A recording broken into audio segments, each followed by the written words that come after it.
On this episode of the Best of Bias podcast, we got me, of course, talking NFL Week 4. A bunch of action happened Week 4, so we're going to talk about it, see if my predictions again came true. And then we're going to talk a little bit about fantasy football again. Of course, it's kind of a weekly thing. You guys get it. If you're here last week, you already know the deal. If you're new, welcome. We'll introduce everything to you when we get started. You'll hear all about it. And we got some pop culture right there in the end to talk about. We got some brand new topics going on. Kanye West is wilding out. We got a new Wakanda Forever trailer. And a couple other things. NBA is back. Preseason started. So we got a little bit of everything for everybody. Welcome to the Best of Bias podcast, episode 135. 135, guys. I hope you guys is ready for a new episode, grand spanking new episode. It's going to be a great one. So welcome, and let's get to it. It's the best of bias. You need the earful, you should try us. From pop culture to the movies to Unitas. It's the best of bias. Your best of bias. It's the best of bias. You are now listening to the Best of Bias podcast with Lydell Dinero and Hugo Twilight.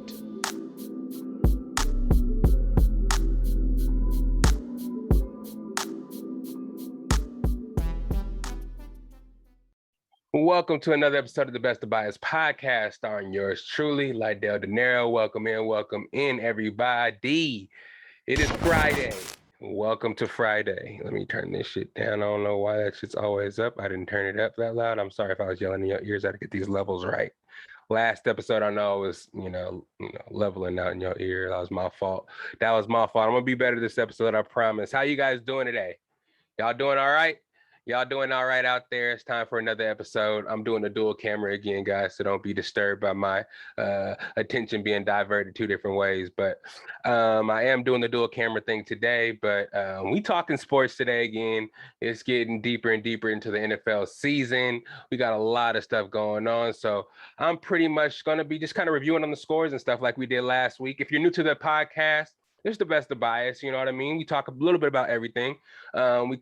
Each week, we just bring our bias to the table. If there's something we want to talk about, we just come out here and talk about it and kind of broach the subject, especially with the pop culture that's in society nowadays. We try to get those most popular topics out there and just kind of like talk about it with the family, the Best of Bias family. But for right now, NFL just started. I'm a fantasy guy, so I'm gonna talk about fantasy football. I'm gonna talk about the NFL results, and then at the end, we're gonna sprinkle in those pop culture topics that you guys love. But welcome in. It's the Best of Bias podcast, and hopefully your team did well enough for you guys to be happy this week in the NFL. I know a lot of teams were up and down. Some teams got those victories, some didn't get those victories, but hey, at least it's early still. We're in the first quarter of the season, a little less than a quarter since we got 17 games now. And don't fret. A lot of teams are still in the area that you guys can catch up if you're behind, if you're ahead. If you guys stayed healthy, good luck to you guys, or good on you guys for staying healthy, because there's a lot of injuries going down and the season is long and a lot of injuries do happen. So you never know exactly what's going to happen. Clay, don't play right now. Sorry, the puppies is out right now. I'm gonna give them a chance. If they get crazy in the podcast, excuse me, I might briefly have to stop and put them away, but they begin wild sometimes. But yeah, NFL is here. We're gonna talk some fantasy football, pop culture wise. We got some good topics here. We got new Black Panther trailer. We got some MCU news, like we always got to talk about MCU news. We're going to talk about some artists blackballing in the industry. Let's see if we can broach the topic of blackballing. Do you think it exists? Kanye West is doing crazy stuff. I know you guys heard about that. Some PNB Rock updates on the killer and his family, which is crazy. If you guys haven't heard by now, I know you guys probably have, but I haven't reported on in the podcast. And then we can get to talk briefly about some shows that I'm watching. Not go too far in episodically at all, but I'm just going to talk about it and broach some questions. I keep saying broach, but just ask some questions to you guys and see if you guys have the same questions as me, because these shows is crazy. Rings of Power, crazy. House of the Dragons, Rhaenyra, bruh. What is up with you? I had faith in your character. Well, I ain't gonna get into it right now. We're gonna get into it later. But the Game of Thrones stuff is getting kind of crazy. Not Game of Thrones, but House of Dragons is a prequel to Game of Thrones. So you guys know what the fuck I mean. But it's just getting wild, man. I kind of felt like some of the lore when we were watching. So why am I getting so far into it? We're going to talk about sports first, but I'll talk plenty about that later. It's the Best of Bias podcast, and I'm not ignoring you guys. I'm just talking to the other camera. To the audio listeners, welcome in. To my visual listeners, welcome in. Let's get into these NFL scores, huh? So, starting with the Thursday game, we have Miami versus Cincinnati. Miami took that game 25-27. That game was kind of controversial because Tua did have a tragic injury. It was crazy because last week you talked on the episode how he had a apparent head injury and he was able to go back in the game and call it a back injury or whatever. Yeah, he more so sustained a really bad head injury this game. He got swung to the ground and his hands locked up. It was really graphic, really sad to see because I really pushed for Tua. Everybody doubts him and wants him out of the league, and he's really a good, genuine guy. And especially for him to be, coming out of Alabama, being like he's Hawaiian, I believe, first Hawaiian. Is he Hawaiian? He might be Samoan, but I think he's Polynesian either way. One of the first prominent starting, doing really well quarterbacks in the NFL. We have Marcus Mariota, of course, he's native Hawaiian, but Miami started doing really great, but to see him get hurt like that and to keep getting injured is really sad. Teddy Bridgewater had to step in for him. He went to the hospital. It was really bad throughout the game. It was kind of a somber tone, but Miami was able to finish the game. They didn't win, of course, but they were able to finish the game. Tyreek Hill had 10 catches for 200. Well, that can't be right. 160 yards, probably something like that. Waddle had 2 catches for 39 yards. Once Tua got hurt, Waddle's targets went dramatically down. Teddy Bridgewater didn't even look his way. It was the Tyreek Hill show. He was trying to make sure that little spat that Eli Apple and Tyreek Hill had, they wanted to make sure that Tyreek had his way or actually won that beef. So he just kept force feeding him. He had a whole bunch of targets. And again, Tua wasn't even really looked at.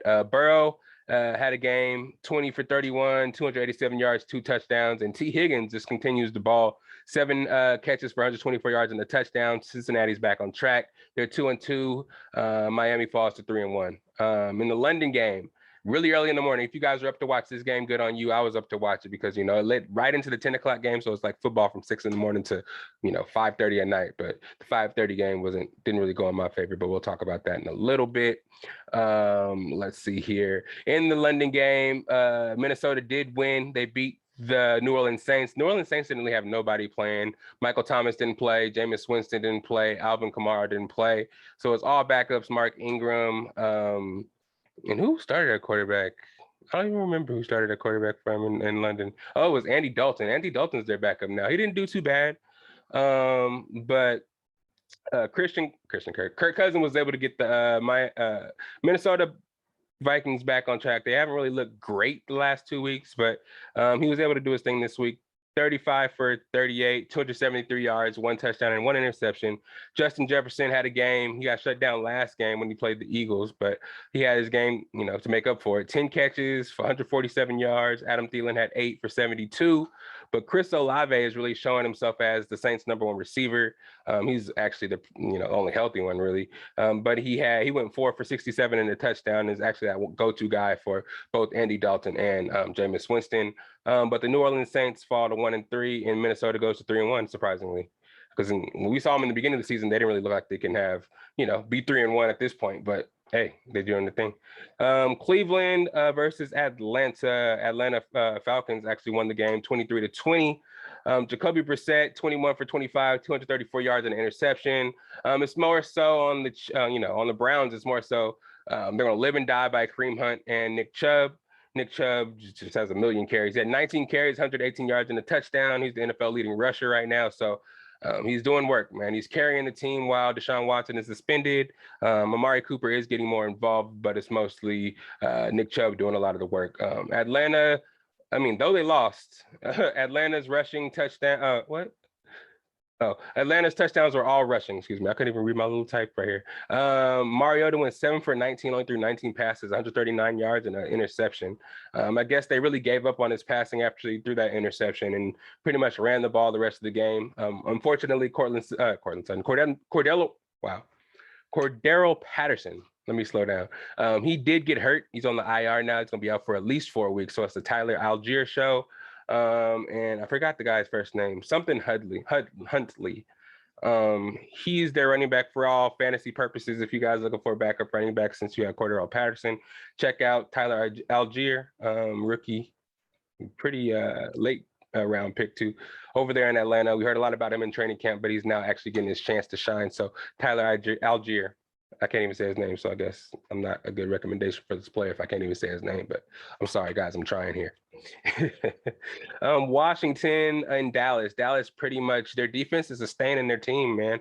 Though Dak Prescott is hurt, that defense is able to stand up to all the challengers they've had so far. They played the Giants, they played, I think, the Washington Commanders, and they played the Cincinnati Bengals. But they didn't do that to us. I mean, we were the first team they played. I guess it was early in the season, so they weren't able to really get their footings, and everybody doesn't really put much much thought to the first game. They thought, but it's not like they don't take it as serious because everybody has to get their feet wet. Everybody has to get used to playing, just get warmed up for the season. And it usually takes a couple of games to do that because a lot of teams don't play their starters in preseason nowadays. So those first couple of games kind of take place as preseason game for those starters and those veterans. So yeah, anyways, Dallas was able to do their thing. Cooper Rush is able to still maintain his undefeated status as a starter.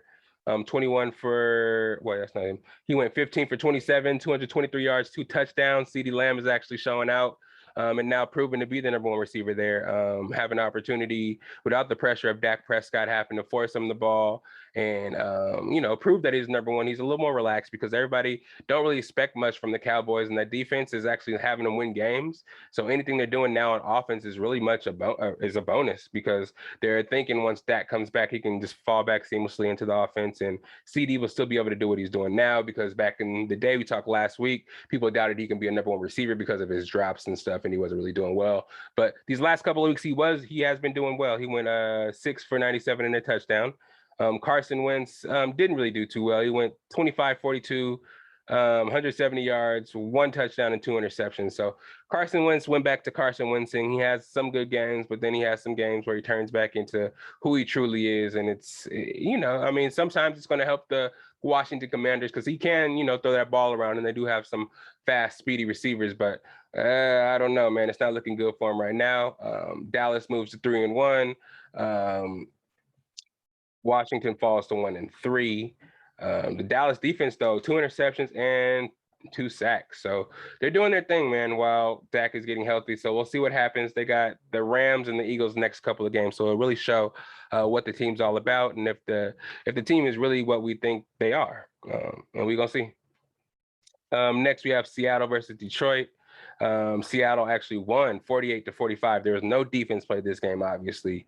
They're just throwing the ball around. Jared Goff went 26 for 39, 378 for 4 touchdowns, 1 interception, and he actually did all this without Amon-Ra St. Brown and DeAndre Swift. So good on you, Jared Goff, for putting up all these points, but it wasn't enough. Jamal Williams got the start with DeAndre Swift being hurt, 19 carries, 108 yards, 2 touchdowns. TJ Hawkinson was the go-to receiver for Jared Goff while his other receivers were down, went 8 for 179 and 2 touchdowns. So he did pretty well. Geno Smith had another game. We didn't think he had it in him. That first game we thought was going to be an anomaly, but he actually was able to do a little something this game, 23 for 30, 320 yards and 2 touchdowns. There was a funny story in this game. Dak Prescott, man. I am fucking up this episode. DK Metcalf actually got carted to the back to the locker room, and everybody thought he was kind of injured, because especially if you have fantasy, you watching Red Zone, he gets carted off. You think something tragic happens to him, he got injured or something like that. But he comes back out, and then he tweets a little bit later that he had to use the bathroom. He pulled apart Paul Pierce. If you guys remember, Paul Pierce got carried. I think he even had to get a wheelchair back to the locker room in the NBA game when he played for the Celtics, and he was acting like he got hurt or something, but he didn't really get hurt. He just had to take a doo-doo. So DK Metcalf was kind of pulling one of those. They brought the cart out for him because he said the clinch and walk wasn't going to work, so he had to get the cart out there for him. And the cart actually was able to take him to the bathroom, and he was able to come back out and play. He finished the game with a nice little finish, though. I think he had 7 catches for 149 yards. Rashard Penny went 17 carries for 151 yards and 2 touchdowns. So he balled out. Actually, I had him on one of my fantasy teams. He did great. And then Tyler Lockett had 6 catches for 91 yards. So they were spreading the ball around, and their weapons were actually showing them a little something to help Geno out. And again, nobody was playing defense, so it was whoever scores the most points when the clock runs. Well, that's how you win a game, but there was no defense playing. It was just score, score, score, score, score, score, score. So it was wild. But the Seattle Seahawks moved to 2-2. Detroit goes to 1-3. And I actually kept my score, my predictions, and I know which ones I got right and wrong. I'm gonna go over that after I go through all the scores and stuff, so I can let y'all know what's going on. Because I know I got a lot of these right. I got about 3 or 4 wrong, but there's a lot of games, man. There's 6 I just went through right now, and I know I got a lot of these right. But this next game, I know I didn't get right because I did not suspect this happening. Zach Wilson, first game back off the knee injury. They beat the Pittsburgh Steelers 24-20. Zach Wilson went 18 for 36, 252 yards, had 2 interceptions, but he did have a touchdown, and he had a touchdown catch on the Philly special, which was pretty dope. You know what I'm saying? Young Zach Wilson, the MILF Hunter, out there doing a Philly special, got his juice back, got his knees back, so he's ready to go. Young boy. Brees Hall, 17 carries, 66 yards. Corey Davis actually has a reemergence. Everybody's talking about Garrett Wilson. Everybody's talking about Elijah Moore, but Corey Davis is actually the one out there doing work. He had, I think, at least 3 games now with 75 yards. I know he's had a couple of touchdowns as well. So if you have him in fantasy and he's been on your bench, I think it might be time to start him, especially with Zach Wilson back. I think it's time. But yeah, the Steelers, they're not doing too well. They finally benched Mitch Trubisky. Total, the team actually threw 4 interceptions. The Jets defense actually got the 4 interceptions. Kenny Pickett himself, his premier game, came in there. The crowd was ready for Kenny Pickett. They're tired of Mitch Trubisky. He went out there and threw 3 interceptions. So it wasn't really the best first game for Kenny Pickett, but I think with a full game plan for him and him not actually coming in the middle of the game will be better for him. And they'll probably open up the playbook for him and have more stuff that he can actually do. But in this game here, he didn't really have a good game, a really good opening. But he did form a rapport with George Pickens, which needed to happen because they do have a bunch of weapons just sitting there, and Mitch Trubisky couldn't get him the ball. So with, because Kenny Pickett's a second-string quarterback, and George Pickens being like the 3rd, 4th receiver on the team, got a lot of work with Kenny Pickett back there and, with the twos in the second unit. So I think with them actually being starters now, Pickens working his way up to probably like the 3rd receiver now. I think he's going to get a lot of targets from Kenny Pickett, and that rapport is going to show. And they'll start doing better, but they should have beat the Jets to start it off because, that's a really easy one to kind of like get your feet wet and just do some things. But yeah, the Jets moved to 2-2, and the Steelers are actually 1-3. Next, Chicago and the New York Giants. This game is not really much to talk about. Justin Fields still not doing much. There was a Darryl Mooney signing 4 for 94. Justin Fields still only throwing the ball about 20 times. 22. This is actually the most I've seen in a while. He went 11 for 22. The team literally made all field goals. The score was 20-12, and the Giants actually won. So all 12 of the points were field goals for the Bears. And on the side for the Giants, it was kind of crazy too, because Daniel Jones actually hurt his ankle. He sprained his ankle. And then Tyrod Taylor went in the game, went 20 for 42. And then I think he had a head injury and had to go out of the game. So they had no other quarterbacks available for them. So what ended up happening is Saquon just started running Wildcat and all that kind of crazy shit and had to just be the impromptu quarterback. And Daniel Jones had to go out there and be a decoy out of the Wildcat and act like he was going to get the ball, but really not do nothing because he couldn't walk on his ankle. Saquon ended with 31 yards and 31 carries with 146 yards. Yeah, it was a lot. And they only had like a couple of touchdowns and mostly field goals, and they're all rushing touchdowns. So that game was wild. Not much to talk about with them. Giants actually moved to 3-1, which is kind of impressive because they're tied with the Giants at the top of their actually, no, they're not tied. They're tied for second because the Eagles are undefeated at 4-0. Giants, Cowboys are 3-1, and then the Commanders are, I think, 1-3. So that division surprisingly is better than we thought it was going to be. But yeah, the next game, Indianapolis and the Tennessee Titans. Titans beat the Colts 24-17.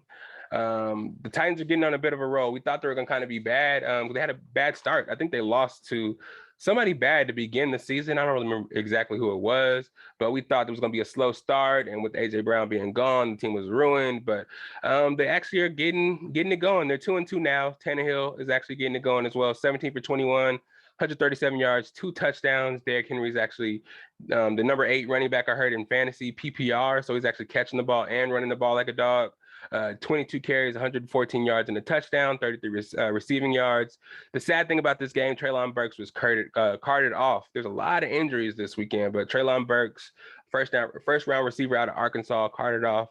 I don't know exactly how long he's going to be hurt, but he was in a walking boot leaving the stadium. Matt Ryan went 27 for 37, 356 yards, 2 touchdowns and 1 interception.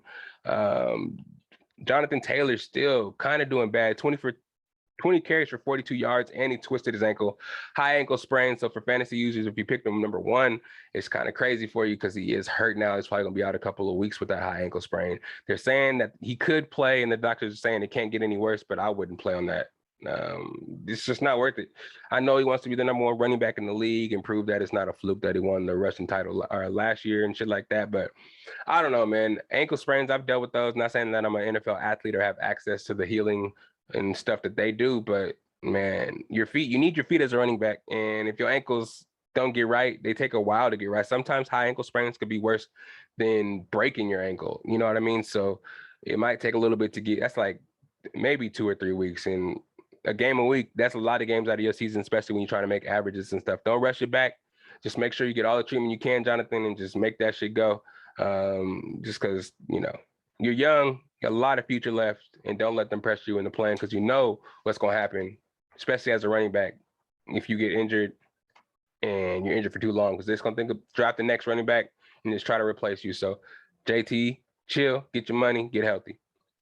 Mo Alley Cox was actually the star for the Indianapolis Colts, tight end, huge man, like 6'8" tight end, scored 2 receiving touchdowns and was the MVP for the Colts, but they did end up losing.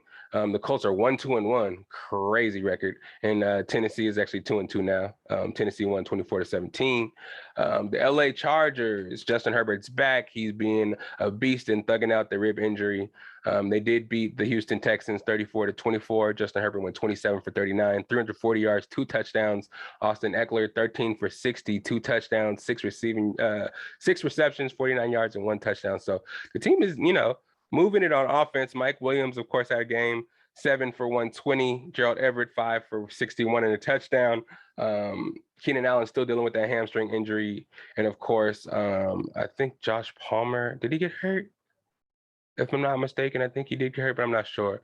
But they were able to get back on the, get back even. They're 2-2 now. Dameon Pierce was the star for Houston, 14 for 131 and a touchdown. Had a monster, like a 40-yard run, was pretty dope. If you didn't start him this week out of you were scared in fantasy, I feel sorry for you because that run was amazing. He's a big boy, like 6'1", and he runs like a 4.5, so maybe even a 4.4. So don't get in his way. Everybody knows that.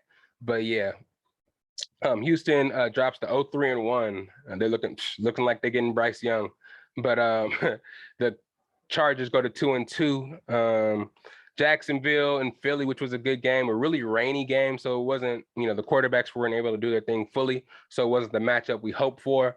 But the Philadelphia Eagles were able to go to 4-0. They're 29. They won 29-21.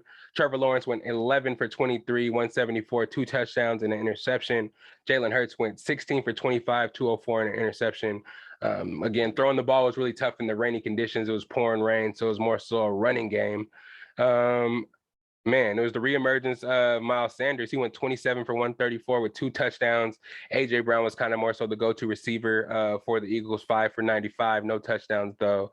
But yeah, like I said, it was more so a rainy game. It's hard to kick, hard to throw. So they just kind of had to run the ball a lot. Of course, James Robinson is doing his thing, carrying the workload for Jaguars right now.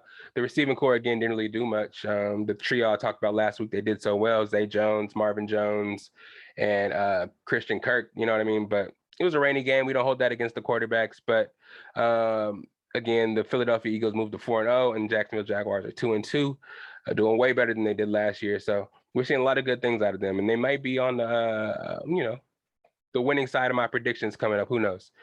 Buffalo versus Baltimore, which was a pretty good game as well, came down to the last throw pretty much. Lamar Jackson went.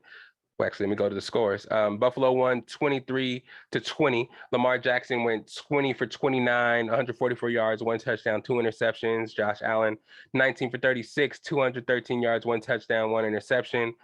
They both led their team in rushing, which is crazy. Lamar went 11 for 70 and a touchdown. Actually, that's Josh Allen. Josh Allen went 11 for 70 and a touchdown, and Lamar Jackson went 11 for 73.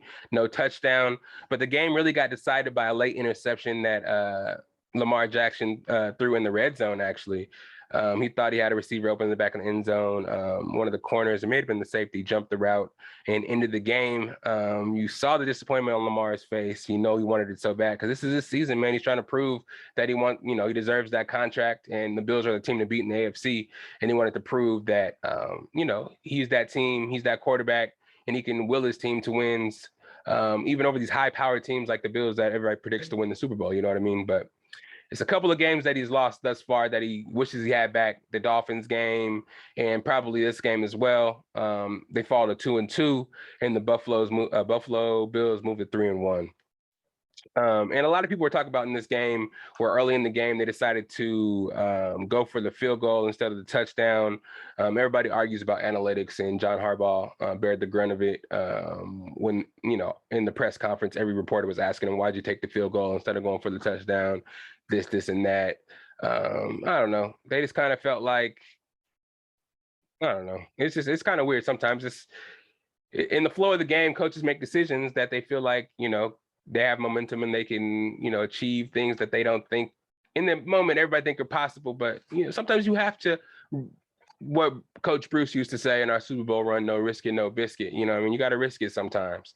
And especially with Lamar Jackson, anything can happen and anything is possible. But, I wouldn't put a muzzle on a Doberman picture that everybody, I don't know where I was going with that, because people do put muzzles on Doberman pictures. I don't know, but Lamar Jackson lost that game. They moved again, they're 2-2, but it'll be all right. The schedule will lighten up for him really soon, and they'll be all right. Arizona versus Carolina Panthers. Arizona won 26-16. Kyler Murray, 23 for 32, 207. 2 touchdowns and 1 interception, 1 rushing touchdown as well. It's kind of commonplace for Kyler Murray because the receivers are either injured or suspended, so he has to kind of make, lemons out of lemonade. Do what he can do with the receivers he got. So he has he has Hollywood Brown. He went 6 for 88 in a touchdown. Zach Ertz, 6 for 47 in a touchdown. He has to highly target Hollywood Brown right now because you got a couple of more weeks of the DeAndre Hopkins suspension. AJ Green is hurt. Rondale Moore just came back, but they have to kind of ease him back into the system and make sure. I think he has a hamstring injury. It might be hamstring or groin. So you want to ease him back in from that injury and not just rush him back into the games. But yeah, let me see here. We start with that right there. And man, Baker Mayfield, I still have a gripe with this man. He went 22 for 36, 197 yards, 1 touchdown and 2 interceptions. It's been too many weeks, man. Again, I have Christian McCaffrey on my fantasy team, so I watch the games pretty closely. And this man he is not good. He either tries to force the ball downfield. You can tell he's just trying to prove that he can make the throws rather than, taking what the field gives him and what the defense gives him. And I think he's suppressing DJ Moore. He's suppressing Christian McCaffrey. He's suppressing the whole offense. He just doesn't make good decisions. He holds on to the ball for too long. He doesn't make good reads. Just give the ball to Christian McCaffrey, throw it to DJ Moore. That's all you got to do. It's very simple. And he decides to just kind of make throws that are, he shouldn't make and he can't make, and he knows he can't make, but he's trying to prove to everybody that he deserves to be a starting quarterback. But as of now, I think everybody in the league knows that it's time for Sam Darnold to get healthy. Once whatever injury he's dealing with, it's time for him to come back. I know Matt Corral is hurt too. So one of them need to, get back in practice and make something happen, because I'm tired of these low scores for Christian McCaffrey. Every time everybody else had Christian McCaffrey, we're seeing 40, 50-point fantasy games. I'm seeing 15. I got 25 this game, but that's the most I've seen in 4 weeks, man. People was getting commonplace 40 points last time. You know what I'm saying? I know he's nicked up from time to time, but some of these defenses he's playing, he should get way more points, man. But Arizona won that game 26-16. They moved to 2-2, and Carolina is 1-3. So I think everybody in the NFC West is 2-2 right now, which is pretty interesting. Denver versus Las Vegas Raiders. Denver was actually lost 32-23. It's one of my predictions I got wrong. We didn't really see much out of the Raiders the last couple of weeks, but we definitely didn't see much out of the Denver offense last couple of weeks either. They've been necessarily just kind of squeaking by in games. So I don't know. I just kind of felt like Russ would actually get it together, and this would be the week where, they would just kind of get it together and get everything clicking. Judy came back from the injury. We thought he wasn't going to play. We did get a really bad injury. Javonte Williams, man, everybody's favorite running back over there in Denver. He was in a timeshare with Melvin Gordon. We were just waiting for him to get his turn. We knew once the one game he was going to break out and just go off, and everybody was going to know that, this is his offense, is his backfield. I know him, Melvin Gordon and Russell Wilson went to school together, so everybody thinks they should just, he's giving him a shot and doesn't want him off the team, and that's his comfort blanket type shit. But nah, Javonte was the man out of North Carolina. I was talking a lot about him coming out the draft, and especially last year, you've heard me talk about him a lot because he was on my team and actually helped me win the championship. So I'm pretty fond of Javonte Williams, you know what I'm saying, to see him go out like that, and he had a bad knee injury, so he's going to be out for the rest of the season. So yeah, I'm not too sure what's gonna go on with that. Sorry about that. The dogs is out here tripping. But yeah, sorry for him. I really do feel sorry for him. But the Raiders were able to get it together. Derek Carr went 21 for 34, 180. He went 21 for 34, 188 yards, 7 rushing attempts for 40 yards. He was I don't know. Something about these quarterbacks now, they're just taking off. Some of these games, we had quarterbacks actually being the rushing leaders of the teams, which is crazy, but not this one. Josh Jacobs went crazy. 28 carries for 144 yards, 2 touchdowns. Javonte actually had some catches this game. 9 catches, 101 yards, no touchdown. But the Raiders were able to get on track, win their first game, 1-3 now. Russ still struggling though. 17 for 25, 237 yards, 2 touchdowns, 4 rushes for 23 yards.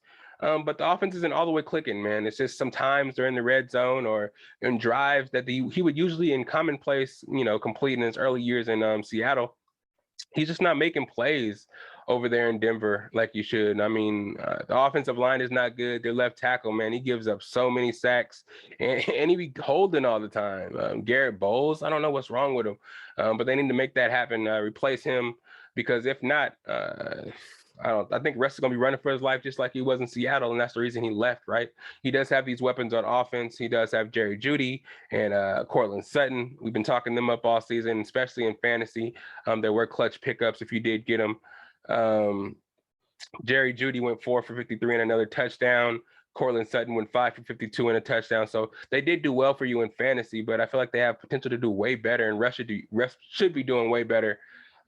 Just given the new situation he's in, the things he was complaining about in Seattle, and the stuff he has now, man. You can't have a Bugatti and just have it parked in the garage for 4 weeks now. Come on, unleash that shit. You know what I'm saying? Blow people out. You're barely squeaking by teams you should be blowing out, and teams that you should be beating, but should be being competitive with. They're just kind of walking all over them. So I wish the best for Russell Wilson. Hopefully they get better, because if not, that whole trade situation and that $250 million that they gave you will be all for naught. That'll be crazy. Next, what game we got next? Let's talk New England and Green Bay. Green Bay beat New England 27-24. It was a crazy game because New England was down to their 3rd string quarterback. Of course, Mac Jones was hurt with an ankle sprain, so you had Brian Hoyer coming in to play for him. Brian Hoyer goes out with a head injury after going, what did he go, Brian Hoyer? I don't know if he did really well. I just got Zappy's stats because Brian Hoyer wasn't a major part of the game. He went out with a head injury. So Green Bay was actually playing against rookie Bailey Zappi. He went 10 for 15, 99 yards and a touchdown. But Aaron Rodgers and the Green Bay Packers barely were able to squeak out a win. The last couple of weeks, with teams that were at disadvantages, they should have been blowing out these teams. I mean, the first 2 quarters, they put 14 points up on the Buccaneers really easily. But in the second half, the offense got shut out. And we actually almost came back and tied the game if it wasn't for a blown 2-point conversion. In this game, they're down to a third-string quarterback, the Patriots were. And the team had to win in overtime in order to win the game. And it might have came down to a field goal, if I'm not mistaken. Aaron Rodgers went 21 for 35, 251 yards, 2 touchdowns, and 1 interception, a pick 6 actually, which was nuts. Aaron Jones went 16 for 110, and A.J. Dillon went 17 for 73. So that backfield is pretty even with carries, but they're kind of being a little one-dimensional because that's a lot of carries, 16 and 17 carries for the running back. He did throw 35 times, but he still doesn't really trust the receivers. A.J., what is his name? Dobbs is actually doing his thing. He went, let me see. Well, I don't have his stats, but Allen Lazard went 6 for 116. Dobbs is actually showing out too. He did drop a touchdown pass in the end zone, caught it, fell to the ground, lost possession of the ball, so it didn't count as a touchdown. And I know Aaron Rodgers was probably pissed about that. I know Christian Watson did score a touchdown as well on like some kind of end-around play. So I think he's running in the form too. So the receivers are actually, Robert Tonyan scored a touchdown. So these receivers are, starting to develop a rapport with Aaron Rodgers, and he's starting to trust them. It's just, man, a lot of these games are sloppy. The defense is actually carrying them. Again, he threw a pick 6. They look really lackadaisical, and they're like the softest 3-1 team that I think is out there right now. Again, they're 3-1, and New England dropped to 1-3.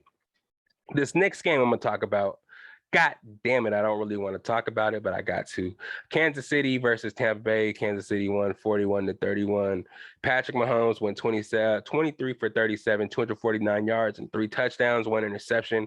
Man, they were tearing our defense apart, chopping us up, man.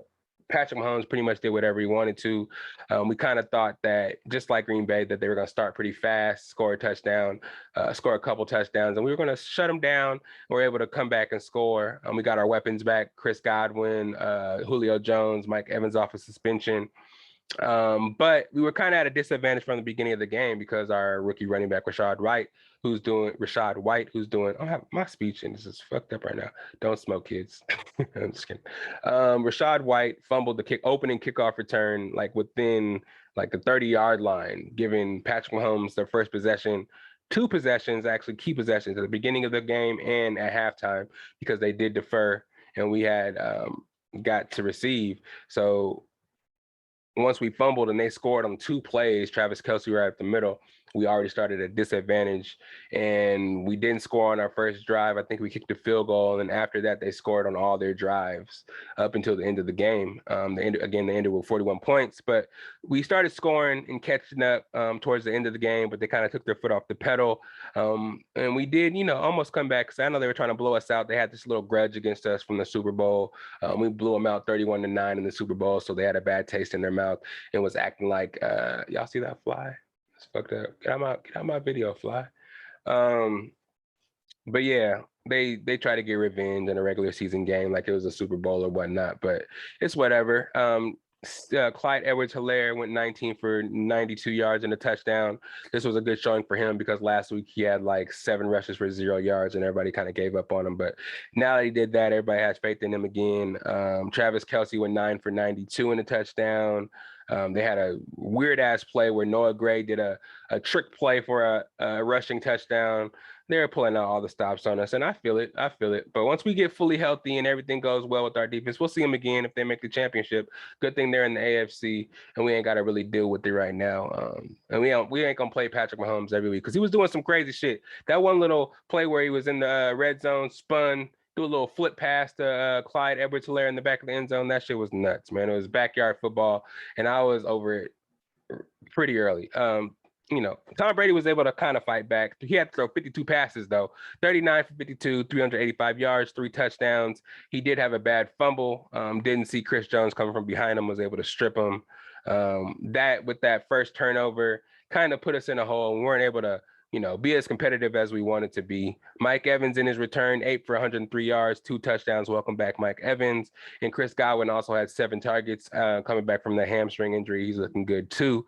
So with those guys being back, Chris Godwin being back, Hopefully Julio can get healthy off that PCL injury and actually do something for us. We were able to get down the field a lot, chop the field up, get into the red zone pretty easily. It's just this game, our defense wasn't able to stop Patrick Mahomes and their offense. But every team we play ain't gonna be Patrick Mahomes. We got Atlanta next week, and I think we'll be able to do our thing there. Our rush game was taken away, immediately once we got down. So we barely had any rush yards. I know Fournette had like negative rush yards, but he was able to have a lot of receptions and he scored a touchdown in the end of the game. So he saved me in fantasy with that.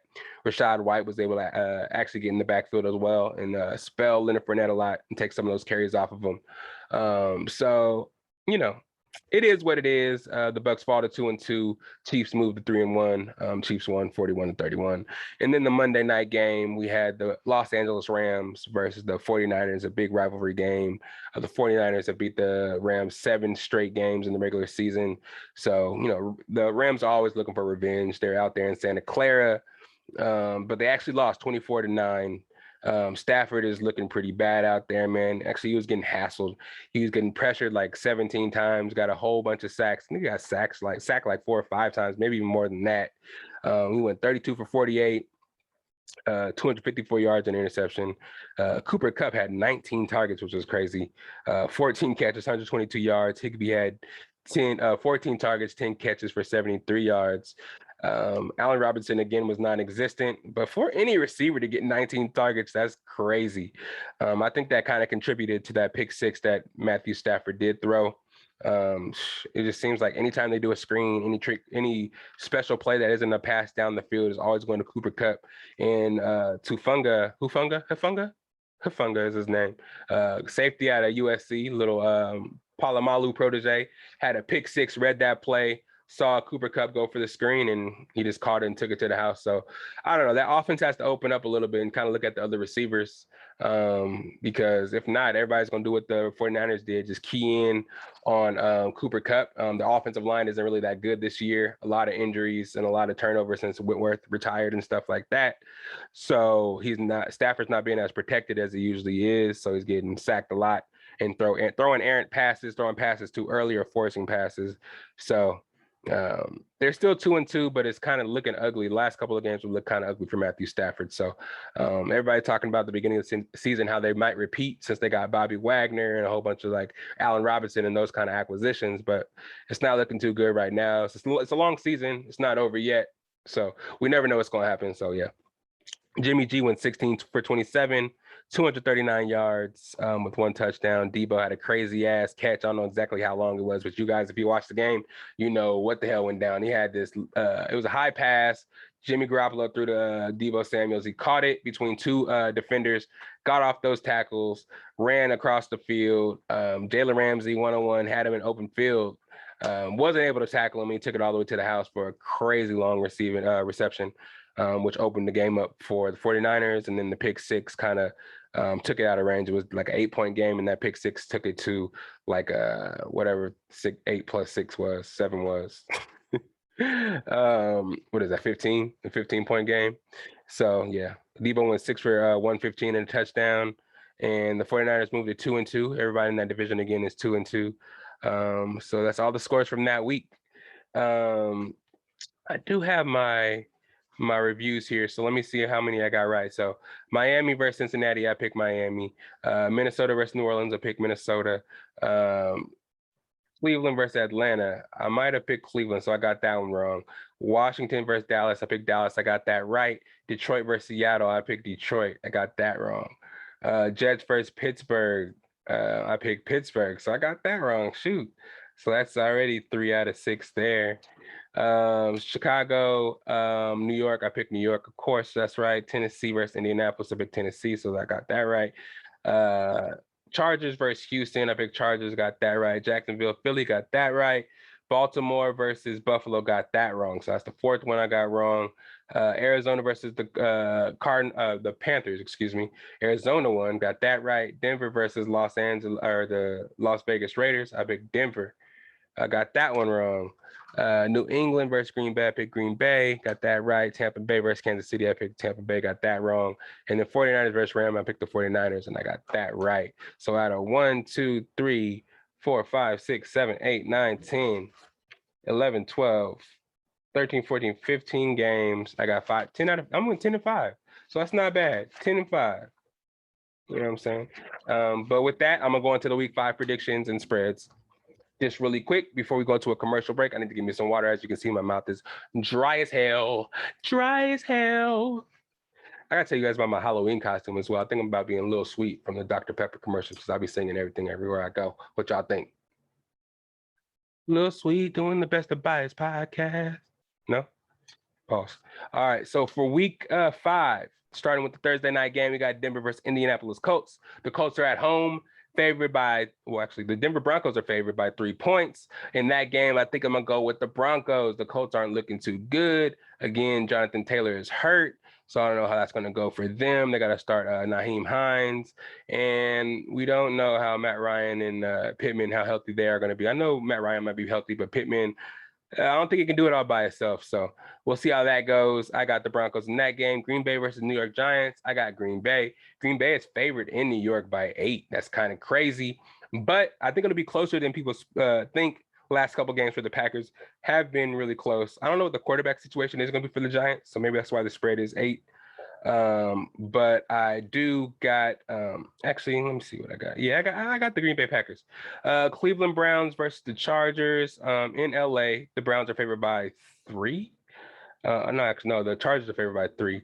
I got the Chargers in this game, of course. It ain't nothing that have to be said. I don't know. I think Myles Garrett might be back from that car accident, but I think the Chargers defense, even though they don't have Joey Bosa, I think they'll be able to do enough to win that game. Minnesota versus the Bears. Of course, I got Minnesota in that game. They are favored by 7 in Chicago. Yeah, they have no offense in the on the Bears, and it's a rebuilding season. So I think they need to get a receiver for Justin Fields in the draft, maybe a lineman, and get that team right. But as of now, Minnesota's probably gonna walk all over them. I got Minnesota. New England at Detroit. New England's favored by 3. We'll see if Mac Jones can make the start, but Detroit's been looking good. So I think Detroit's going to win that game. Tampa Bay at Atlanta. Tampa Bay is favored by 8.5 points. I think we're going to walk all over them boys, but I don't want to jinx us, so I'm going to knock on wood quietly. Just know I knocked on some wood right there. Atlanta did win last game by not throwing the ball at all. They're not going to be able to only run the ball against us. Their pass defense isn't really good, I heard. So it's one of the, worst pass defenses in the league, or pass rushes in the league. So if you give Tom Brady all that time in the pocket, he's going to tear you guys up, especially with all the weapons back. So I think this is a revenge game. We get on track and go 3-2. So I picked the Buccaneers. Jets in Miami. I think it's a get right game again for Miami. Teddy Bridgewater's going to come. He's going to look at Waddle a lot more. God damn it, I hope.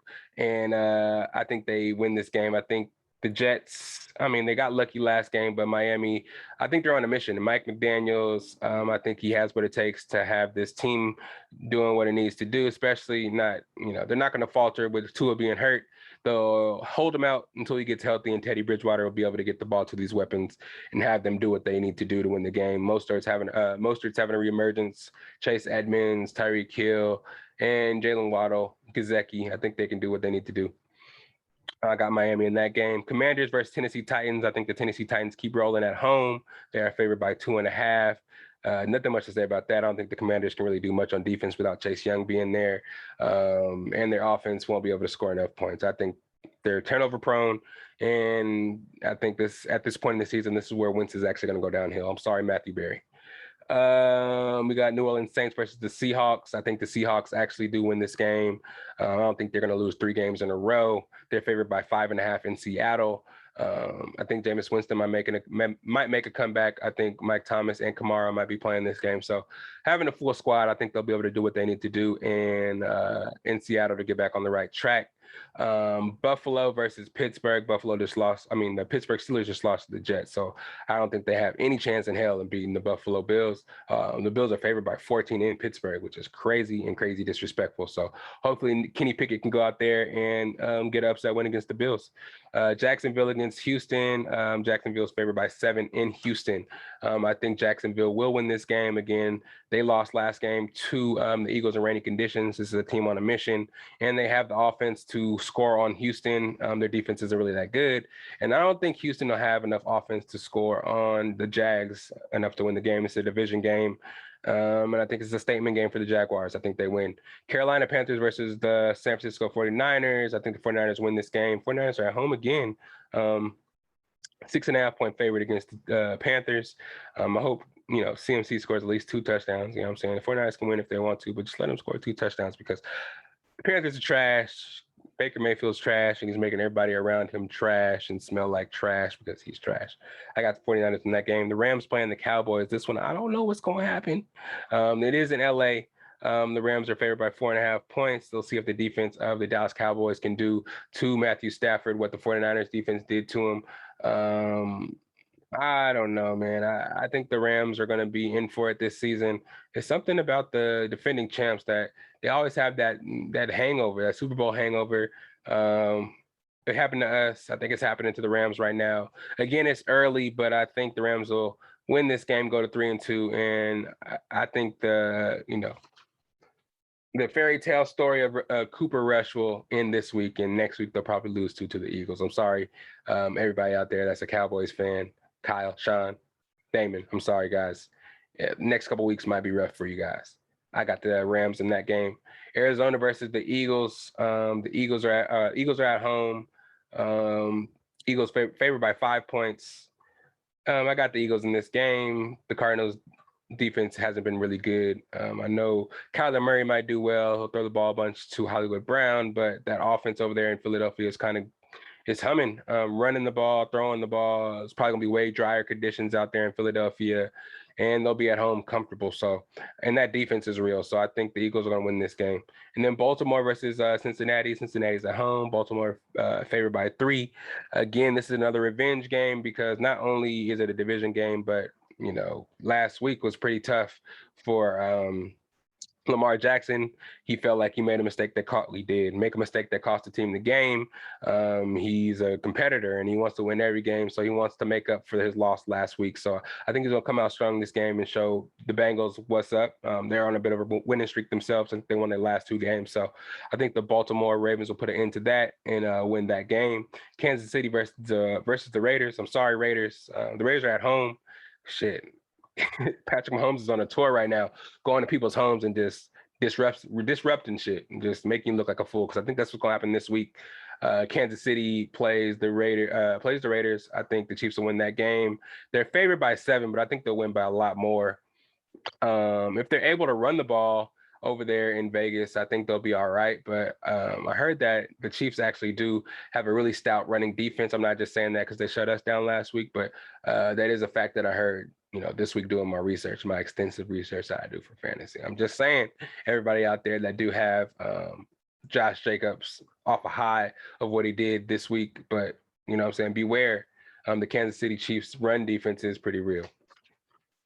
And I guess that's it for the predictions. So to go through those real quick, I got the Broncos, I got the Packers, I got the Chargers, Minnesota Vikings, Detroit Lions, I got the Tampa Bay Buccaneers, I got the Miami Dolphins, I got the Tennessee Titans, New Orleans Saints, Buffalo Bills, Jacksonville Jaguars, San Francisco 49ers.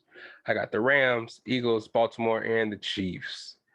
So if you guys are keeping track with me all throughout the season and checking out my predictions, last week I went 10-5. Let me just confirm there's 15 games. 1, 2, 3, 4, 5, 6, 7, 8, 9, 10, 11, 12, 13, 14, 15, 16.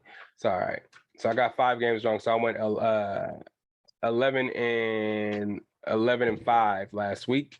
And I'm looking to go undefeated this week. So if you guys have been tracking me the first 2 weeks that I didn't keep track, just let me know I'm a legend in the comments or something like that. Real quick, we can do fantasy real quick, talk a little bit about that before the peoples come home from the gym so I can get this stuff out the way. Where's my fantasy stuff? All right, week 4 for the Best of Bias Fantasy Football Invitational.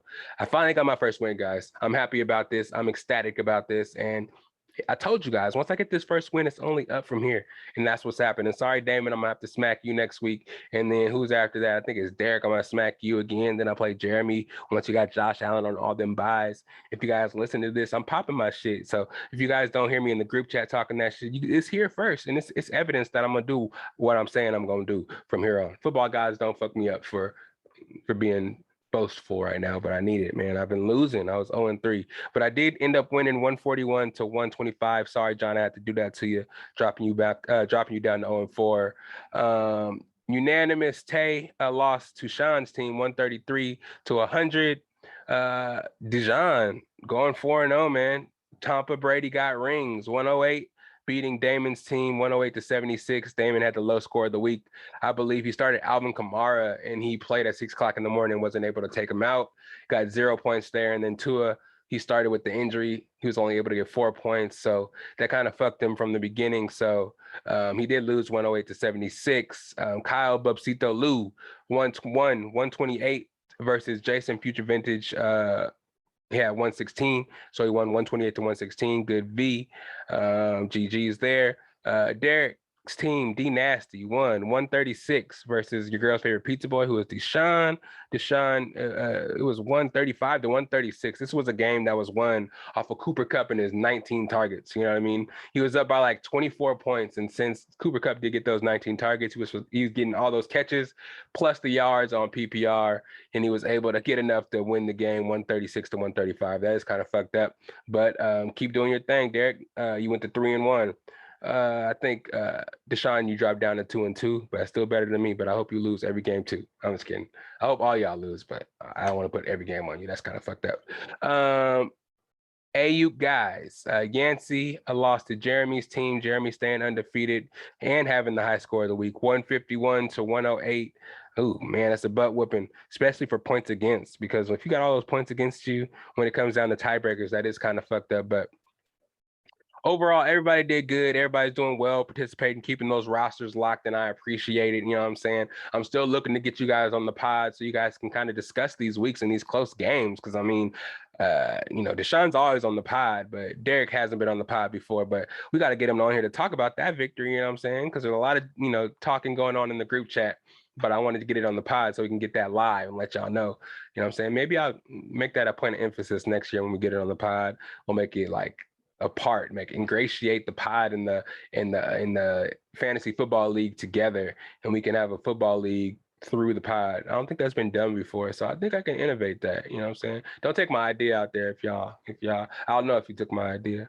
But yeah, I was actually able to get my win again. I won 141 to 125. Tay lost 100 to 133 to Sean. Dijon was able to stay undefeated, winning 108 to 76 against Damon.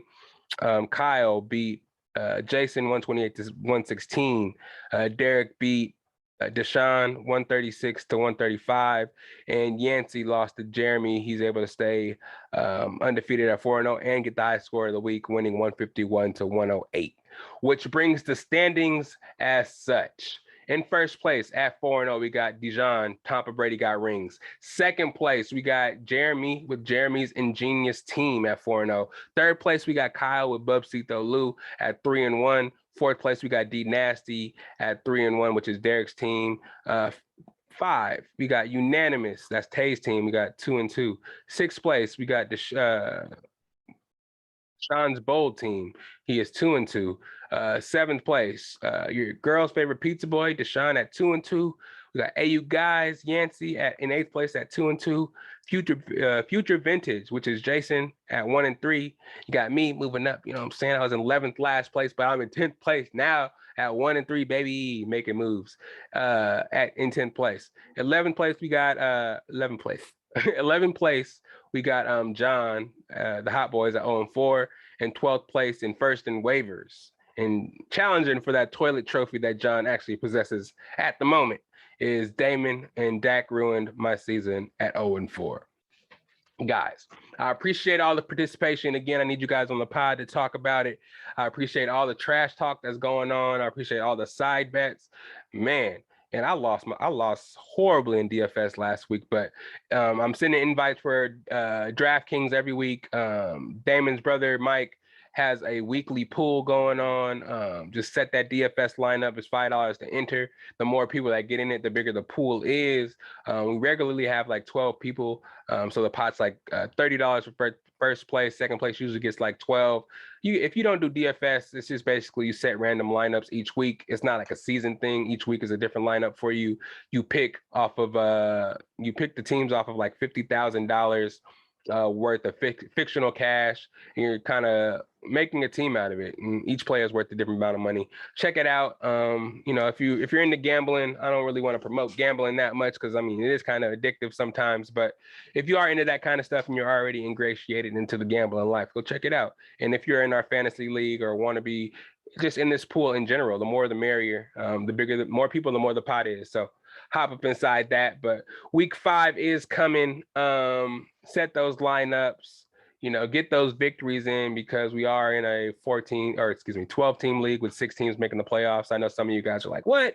That's half the league. But yeah, man, we hustle out here for a long time. So we don't want to limit it to just 4 teams making the playoffs and the season being over really soon. So work hard, get to those playoffs, and maybe you can be a champion like your boy. But yeah, let's take a little break here. I'm gonna get some water, check some things out, let you guys take a breath, because I know that was a lot of information, a lot of reviews, a lot of predictions, a lot of fantasy stuff there.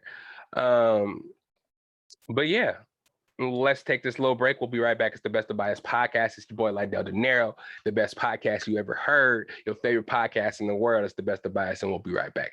Yeah.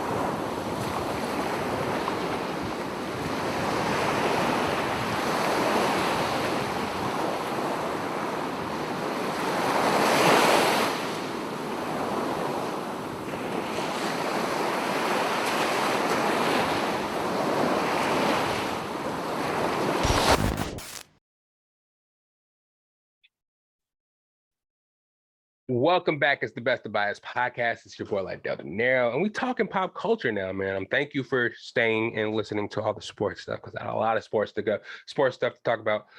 Just real quickly, let's go Braves! Let's go Braves! We just clinched that NL East for the 5th straight time. Excuse me, let me get that out of my mouth. 5th straight time we won the NL East. There's still a lot of work to go, a lot of work to do. There's still the World Series, still the playoffs. We have to get through before we get to the World Series, you know what I'm saying? But we were down 10.5 games at one point this season, and we came back, nailed the deficit, and stole the division from the New York Mets. And Sean, I'm sorry, I know you're a Mets fan out there, but I'm just had to talk that shit for you real quick. You know what I'm saying? Shout out to the Braves for winning the NFC East, the NL East again. And basketball is back. It's preseason. I just want to talk a little bit about Jamal and MPJ making their comeback to the preseason for the Denver Nuggets, of course, my Denver Nuggets. All the teams are playing right now, but me personally, I'm really happy to see them back out there doing their thing. You know what I mean? They both had really bad injuries. Michael Porter had another back surgery and sat out pretty much the whole last season. And everybody knows about Jamal. He sat out for like a year and some change with a knee injury from last year, a couple of years ago, at the Chase Center out there in San Francisco. So it's going to be great seeing them out there this year, and seeing them actually play this year was really good. They played like 10 minutes in the first preseason game, had like 10, 12 points each. MPJ having 12 points in 10 minutes is great to see, because I'm really ready to see that jump shot out there and him being that quick points, you know what I'm saying? Those quick threes. He can make 4 threes, 5 threes in like 20 seconds. You know what I'm saying? He can catch fire really fast. And Jamal out there being the leader and getting that pick and roll going again with Jokic. The last 2 seasons haven't been the same without him. So I can't wait to see what they have this year, and especially with the additions we got this year. It's going to be good. Seeing all the media days and stuff is getting really exciting. I think by the 21st of October, it's October 3rd. Actually, you're listening to this, it's going to be, what is it today? Today's the 5th. It'll be the 7th when you're listening to this, and I'm recording this on Wednesday. So just a couple more weeks until we get the basketball season started and we get to that equinox that we love so much. But Yeah, it's almost NBA time, almost baseball playoff time. Let's go Braves, let's go Nuggets, let's go Oregon Ducks. Keep it going. Out there, basketball, football, all sports out there, Oregon Ducks. And, of course, it's the Buccaneers football season, so we're going to keep that going as well. But pop culture, man, we're going to get into these random topics here, kind of rapid fire here just to close out, just to discuss it a little bit with y'all. I know y'all saw that new Black Panther trailer, Black Panther 2, Wakanda Forever coming out November 11th. Yeah, another trailer came out and we saw a lot more of what the story was going to be about. We got to see Namor a lot more. Wakanda Forever is going to be an epic movie, man. It just seems so great. It reminds me of the spectacle of Avatar, you know what I mean? Just theatrically, but at the same time, it's MCU, it's Africa, it's Black culture. It's a lot going on. We get a lot of like Hispanic culture, them being, I forgot exactly where, it's not Atlantis where they're supposed to be, but it's supposed to be somewhat of a Mayan culture, and them coming from Atlantis. They're wronged as well. They come and get revenge against the Wakandans in the trailer. We see them flood Wakanda, and the Wakandans happen to flee to the mountains. We see the funeral again of T'Challa. So we're always wondering who's going to be the new Black Panther. We get to see Shuri. We're assuming it's a girl, of course. We saw in the suit drop down from the sky in the trailer. So we get to see who they're going to actually use as Shuri as well. So I'm really excited to see what they do. We get to see Ironheart. Riri Williams is actually going to be in this movie. We got to see the suit for the first time, the Mach 1 suit. It was kind of a far distant kind of view of it, but we still got to see it, you know what I'm saying? So I'm hyped for that shit. We also got to see M'Baku out there. We're kind of wondering who the big bad is going to be, because I kind of already can see what's going on. I think there was a war going on in the past or something. The Atlanteans, or they're not called Atlanteans in the movie, but I'm gonna call them Atlanteans for the sake of this, of the pod. But something happened to them. They wanted to get revenge on the Wakandans.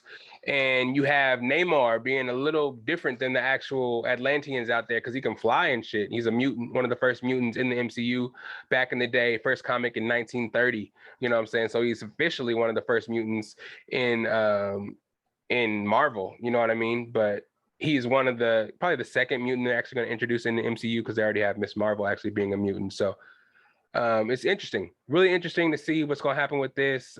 We saw him flying with the little wings on his ankle, so he's going to be dope underwater and be able to fly. Shit's going to be crazy. If you haven't seen it, go check it out. The movie's supposed to have a runtime of 2 hours and 41 minutes. So it's going to be the second longest MCU movie. I think Infinity War was the first longest. So 2 hours and 41 minutes it's a long runtime. Excited to see it. It's just a bunch of stuff. It's a lot more, because the first trailer, you see a lot. It's more of a somber tone, kind of talking more so about the the passing of T'Challa and Chadwick Boseman. But in this trailer, it's more of a powerful kind of like uplifting and showing you the war that's actually going to happen, and kind of like, a lot of action is going to go down. So, and the technology they have in Wakanda and the coolness of the underwater kind of like Atlantis place. I want to say that, I don't know exactly what it's supposed to be called, but yeah, just seeing all that stuff is going to be kind of cool, man. I'm excited to see it November 11th. I have nothing going that day. It's Veterans Day. So hopefully everybody goes out there and supports. Ryan Coogler has been doing a great job with these movies. He did get the nod to direct Secret Wars as well. So an Avengers movie. So it's a good look for him. So I'm hoping this movie does well. I'm excited to see it. Some of this MCU stuff, though, is kind of changing. We're starting to think MCU may have bitten off more than it can chew TV-wise, Disney Plus-wise. We saw Armor Wars get changed to a movie. Blade, I talked about last week, lost its director. And the movie could possibly be shelved, man, because it was just supposed to start its production in November. And I couldn't even imagine them trying to shelve Blade. Blade is a prominent Black MCU character that we were all waiting for, and for them to lose their director kind of like right before production was supposed to start is terrible. You know what I mean? So MCU, they're really backed up. They had to move a whole bunch of titles for phase 4. So if they have to do that shit for the end of phase 4, they have to push back shit for phase 5. They already announced a bunch of shit for phase 6. So them announcing all the dates and stuff for the shit that they're going to put out kind of fucked them over in the long run. You know what I mean? Because now they have a whole bunch of stuff to do with not a lot of time to do it. People are saying they're changing Armor Wars into a movie just so that they can allot the cash to a shorter, stronger project instead of trying to spread the little bit of cash they have out amongst like 6 to 8 episodes. They can do a 2-hour movie and just put all that money into it and make it as good as it can be, which is a smart tactic to go instead of doing a whole bunch of Disney Plus shows and not being able to put a whole bunch of effort and, of time into it. Because some of these shows, a lot of these shows actually were put out and we're done, but it's like the plot of the movie or the TV show was rushed towards the end, or people didn't really understand what the movie or show was supposed to be about or what the characters was building towards, because it was just so rushed and everything happened in the 6th episode, which was only like a 45-minute episode. Do a movie. It's pretty much a stretched out movie anyways. Spend that money again, allot all that money into the resources you need to have a top-notch movie. And use these characters correctly, because a lot of the characters we know and love are starting to get old and they're going to phase out. So we want to use these guys, not use them, but appreciate them while they're still here. Especially Don Cheadle. He deserves a movie, not a freaking TV show that's probably going to be ass. So they're going to be able to do a lot more and just honor him a lot more. Riri Williams is probably going to be in that show again. She's going to get her own show as well. So there's going to be a lot of Iron Man type stuff still in the MCU, though Robert Downey is gone. So I don't know. I have faith in MCU. I always talk about it on the pod, so I have to have a little bit of faith in it. I'm an MCU guy, superhero guy. I'm just into good shit, and to see shit start falling off and the shit to crumble after so many years of support and so many years of dominance, man. I can't let it go. You know what I'm saying? Y'all got to do y'all thing, and I hope I have faith in y'all. Moving off the movie stuff, let's talk a little bit about these artists, man. Artists right now are wilding. We've always seen artists kind of wild out throughout their careers. The best artists that we like are for entertainment. They do the most crazy things, and we like them for that. Nowadays, though, if you are mostly it's rappers and kind of black artists that they're doing this too. Maybe the Marilyn Mansons of the world and people that the public see as satanic and stuff like that. Maybe they blackball those people, but more so it happens in black culture, the black entertainment industry, where it's hip hop, rap, maybe even acting. Like if you mess up one time or do something that the general public or these big companies, these big corporations don't like, you can be blackballed. People like to say that it's not a thing, but it really is. Being an average entrepreneur that I am, with the Best of Bias podcast, it is kind of hard to get yourself out there and get the notoriety you need to actually really, really, really be successful.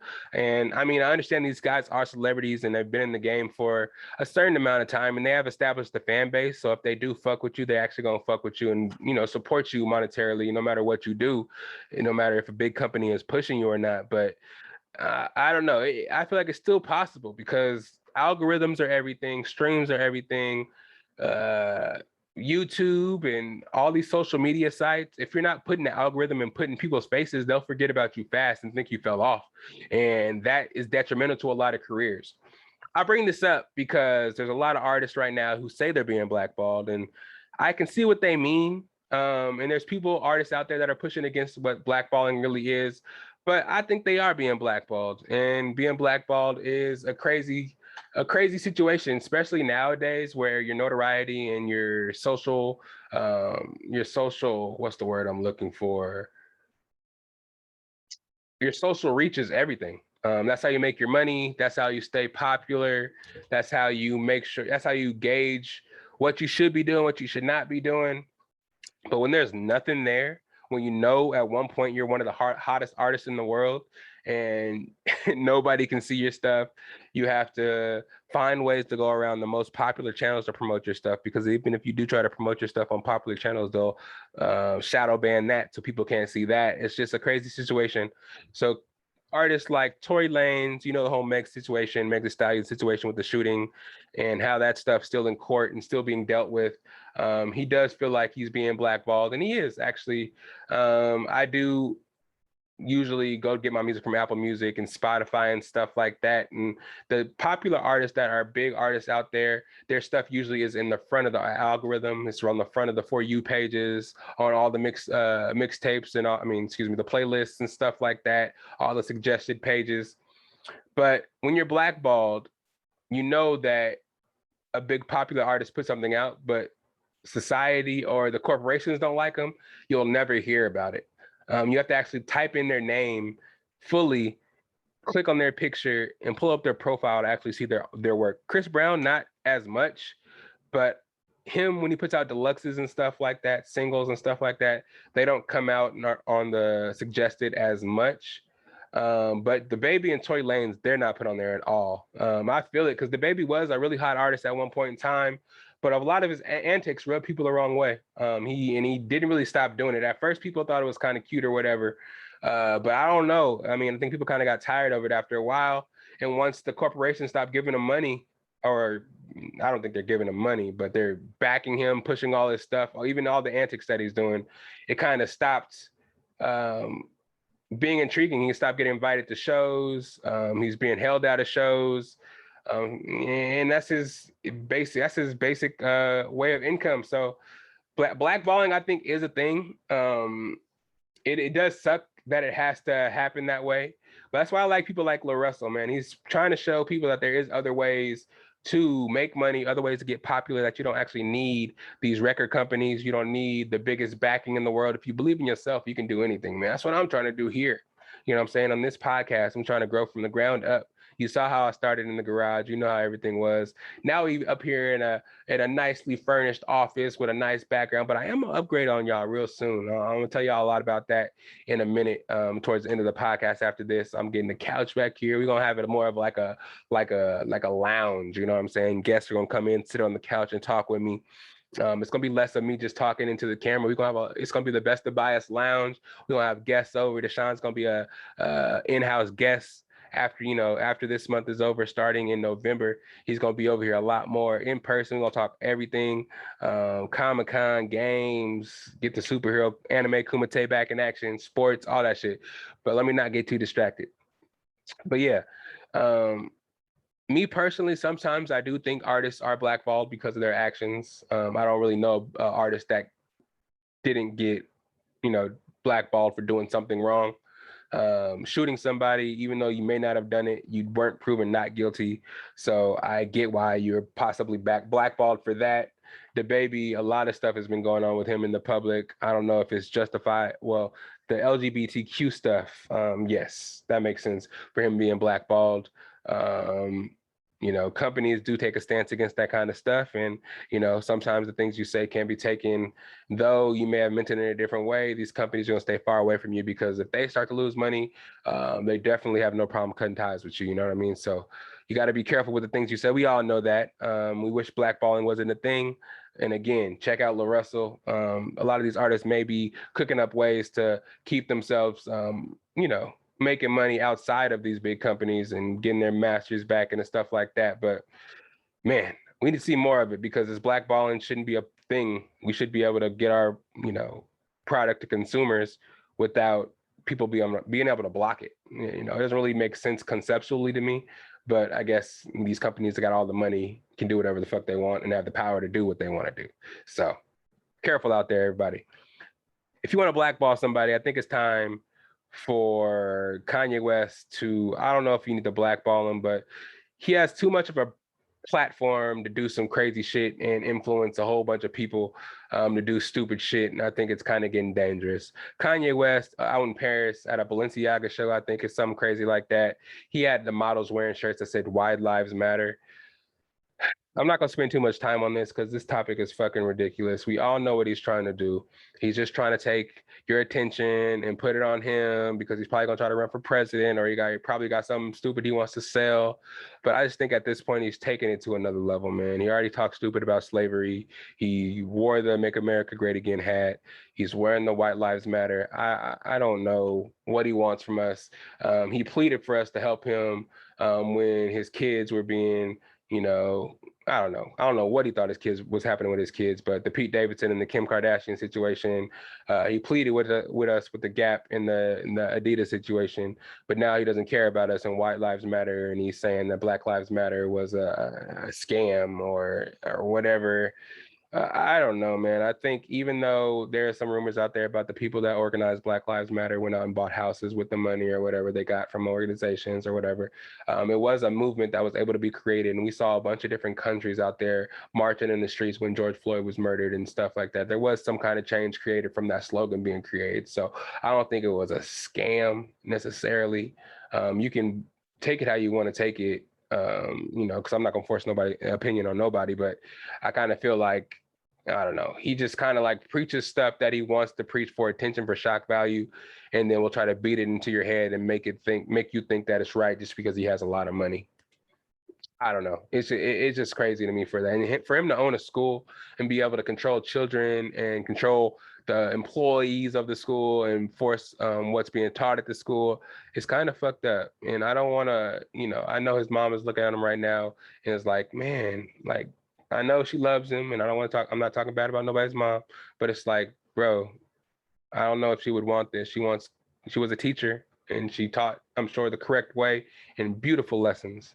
And this is a ugly lesson. It's nowhere near beautiful, and I'm sure she would not be happy with him spreading this message, whatever he thinks is going to be.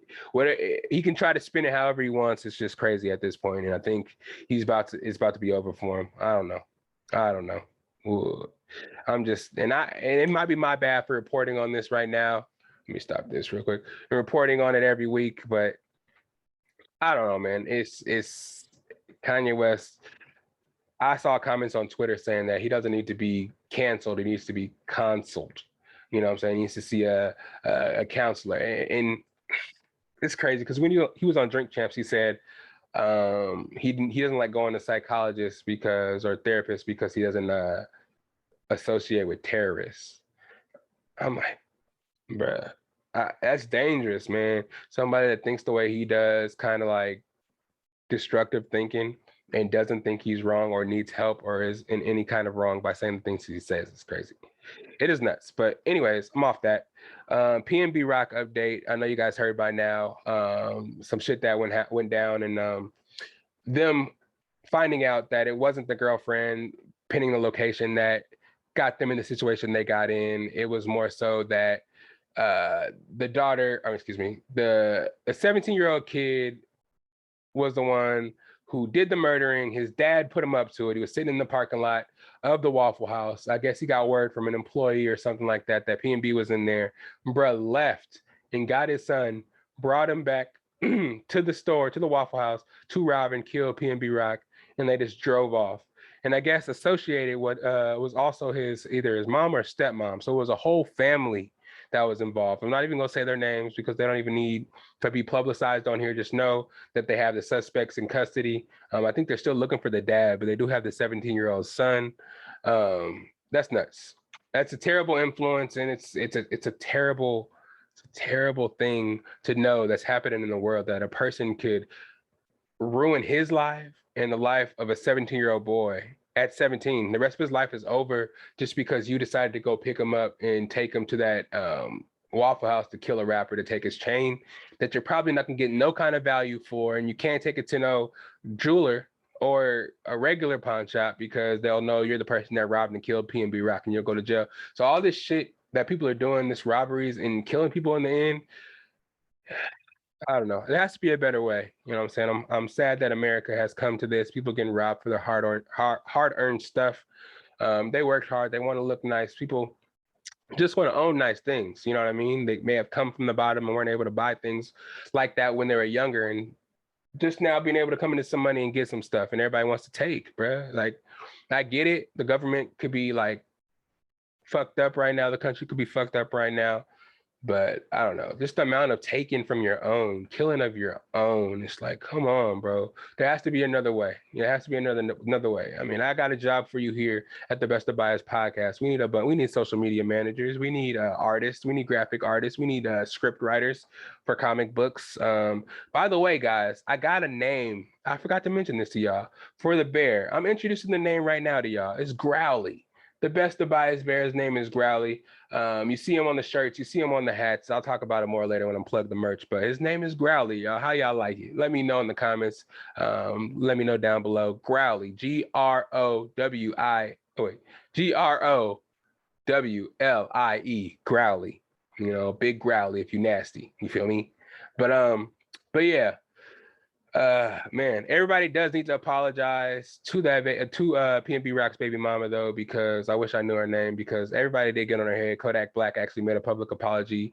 Just a whole bunch of people on the internet were accusing her of being the person that got him killed. That's her baby daddy. That's the love of her life. And for people to be going on her head and just saying that she wasn't there when he died, where was she in the video? The video shouldn't have been out in the first place.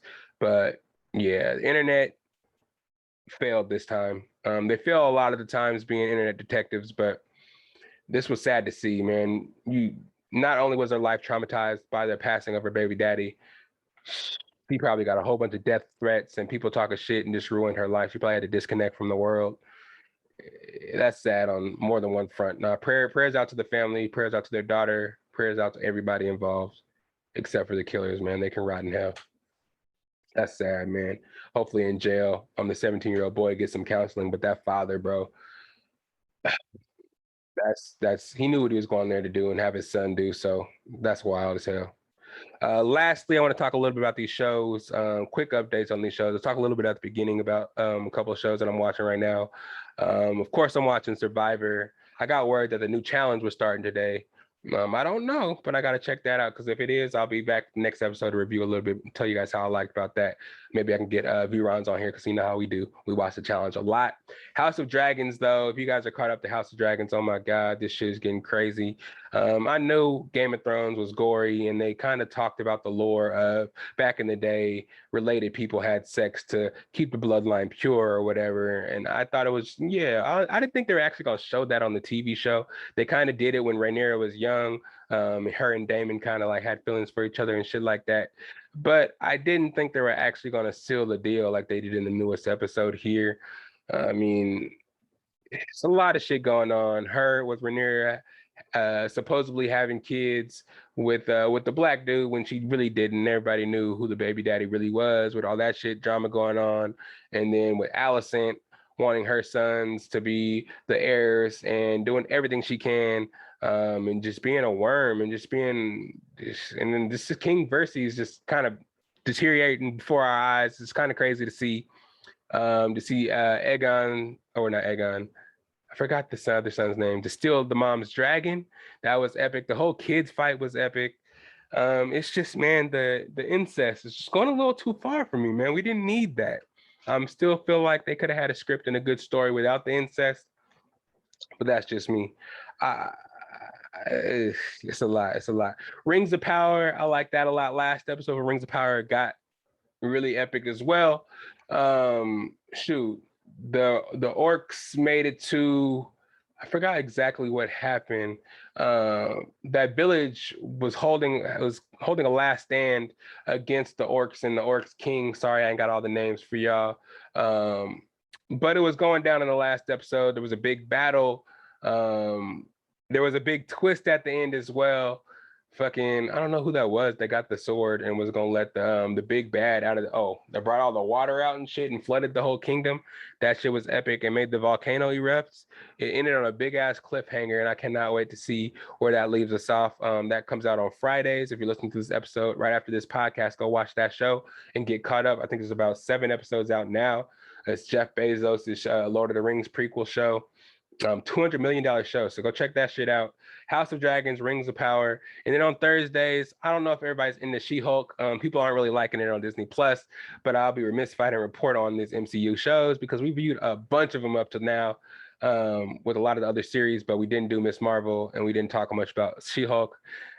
There's not really much going on, man. She-Hulk, I think, was just kind of like a toss out series just to get the character introduced, because there's not much going on in it. It's just kind of super comedy, super girly. We saw the Hulk for the first couple episodes. We do get little cameos from other characters. We do see Abomination a lot.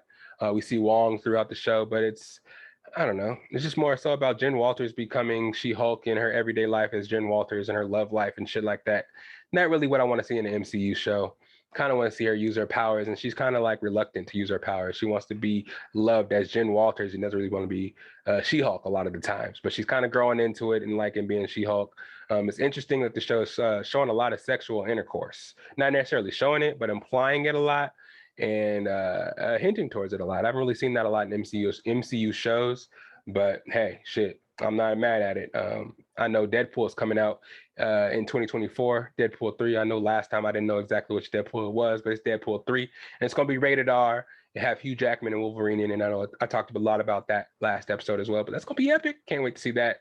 A rated R MCU show, Wolverine back in the MCU and Deadpool back in the MCU. That's going to be some crazy shit. But I am at the end of the podcast. Hold on one second. Yeah, I am at the end of the podcast where I like to let them know where to find me at. It's Lydell_Dinero on the podcast, on Instagram. Patrick_Lydell. Can't talk. So Patrick_Lydell on Instagram. Patrick_Lydell on the Snap. So it's SAC_Lydell. What is my fucking Instagram? SAC_Lydell on Instagram. Patrick_Lydell on the Snap.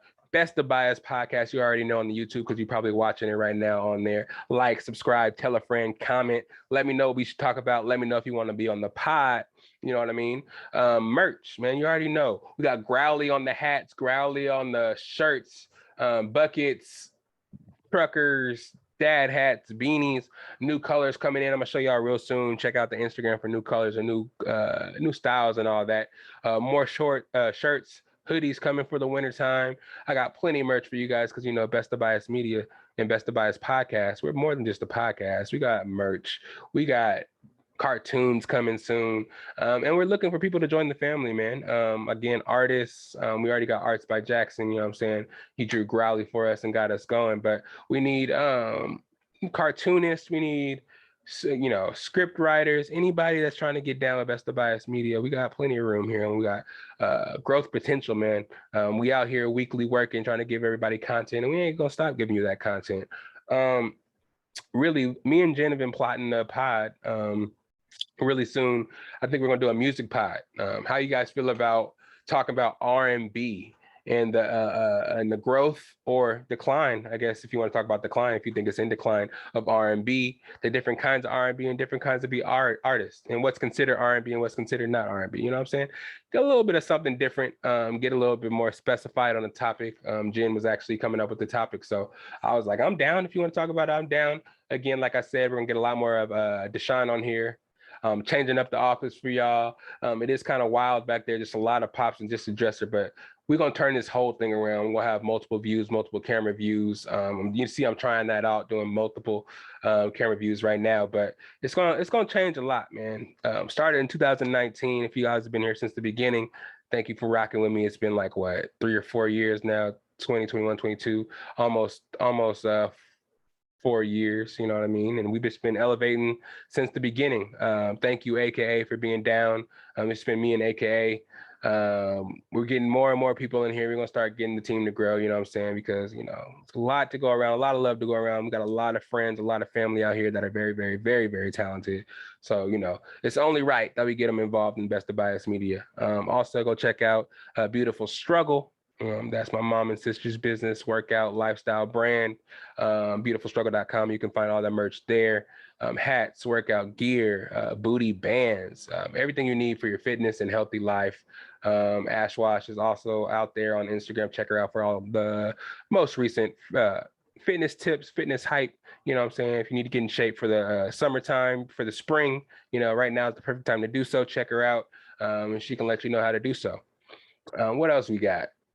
I think that's about it. Comic-Con, hey, telling you, New York Comic-Con is this weekend. I'm going to try to get some pops from there and see how it is. They got Oscar Isaac, Moon Knight's going to be there. Got Brandon Fraser's going to be there. A whole bunch of anime heads are going to be there, anime voice actors. I'm jealous. I'm hoping that some of them can actually mosey their way out to LA as well, and they keep adding some people. But I see in LA that in December, they got a whole bunch of people. Frodo Baggins.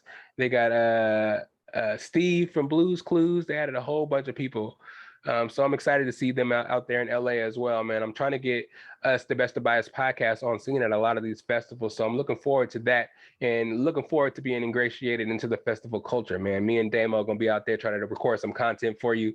Plenty stuff, plenty action. I'm going to buy some pops. You can see me in action out there hustling in the pop game. And we'll get it going. But for now, it's the Best of Bias podcast. Thank you for being here. Episode 135 is in the books. Also, watch football, man. Check out everything that's going on, because I will be back to see if my predictions were right. All my boys in the Best of Bias Invitational 2022. Hope y'all lose all y'all games so I can scoot up to number 1. But y'all, yeah, thank you for participating and listening to the pod to hear you get your shout outs and stuff. If you didn't listen, you probably don't know what I'm saying. But anyways, hope y'all lose every game. But yeah, let's get up out of here. It's the point of that podcast where I like to let them know where they can find my podcast theme song at. And it's right here. Y'all have a good Friday. Peace out. Yeah. It's the best of bias. You need the earful, you should try us. From pop culture to the movies to Unitas. It's the best of bias. The best of bias. Yeah. It's the best of bias. You are now listening to the Best of Bias Podcast.